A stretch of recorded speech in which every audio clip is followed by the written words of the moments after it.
So looking back at this summer and the conditions that we've grown crops in this year, you know, we started out very dry. We had, in the first 3 months or 2.5 months of our growing season, we had about 5 inches of rain.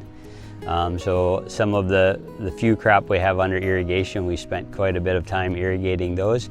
The dry ground crop was impacted pretty significantly through the season. Now in the last month we've had about 10 inches of rain, so we've made up a lot of that in the fall, but a lot of that rain came after the crop was nearing maturity, so how much impact that had on our yield is yet to be seen. The beans look pretty good from a visual standpoint.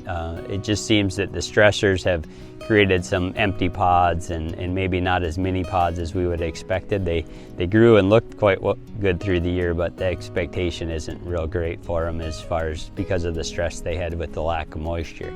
You know, our challenges now, we went from extremely dry to being a little bit on the wet side, so we have a few challenges maybe that'll present themselves with the moisture. Hopefully we will have limited amount of moisture from here on out.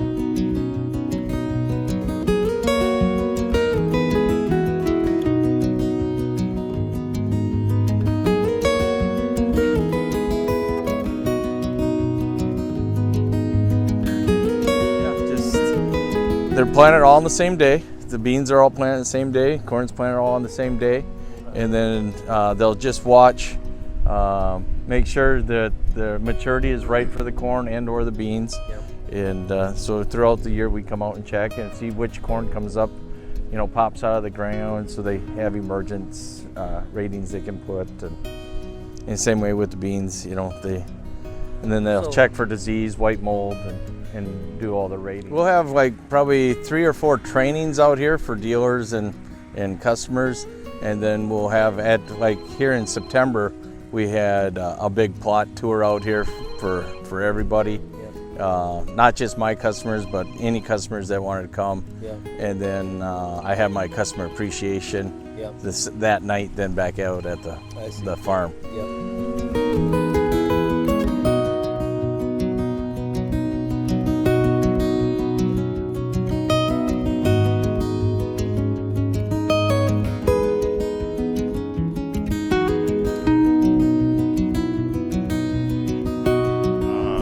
We went about 6 weeks without any rain in this area.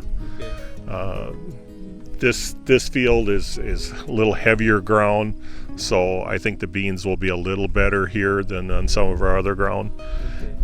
We did take out 40 acres Sunday.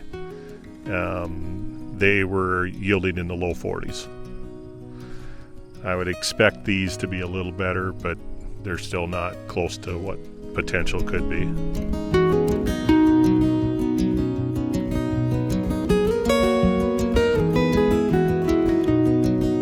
My son and I farm about 1,800 acres.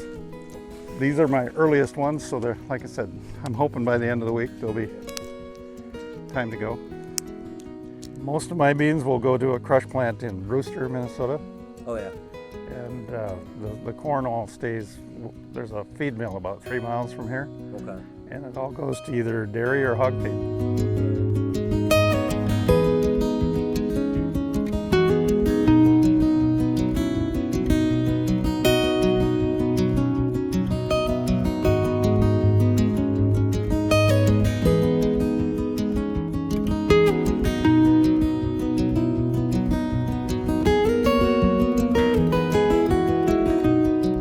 Yep, so we have 3 shuttle loading elevators. So we load the big shuttle trains, and we'll go look at the one out here.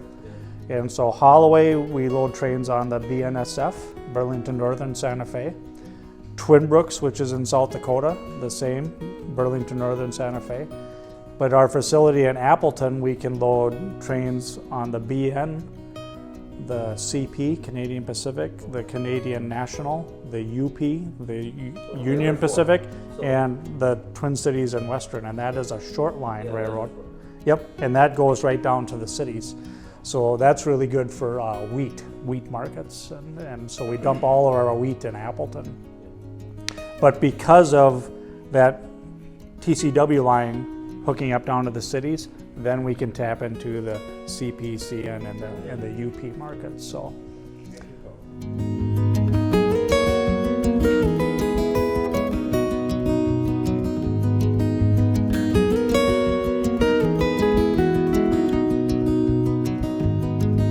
My name is Ben. I'm a freelancer consulting right now. I used to work for a feedlot that import and export grains back to China, and then consulting for some farmers back in China. And I've been with AGP and Soybean Council for 5 years, and hosting trade teams from China and from the US. Definitely as a Minnesotan, and then join this tour is very fun, and every year I can see Minnesotan farmers are thinking differently, and then they're targeting different kind of crop results, and they're trying to find different solutions every year to have a better crop for our industry to use, and for even overseas buyer to have the beans.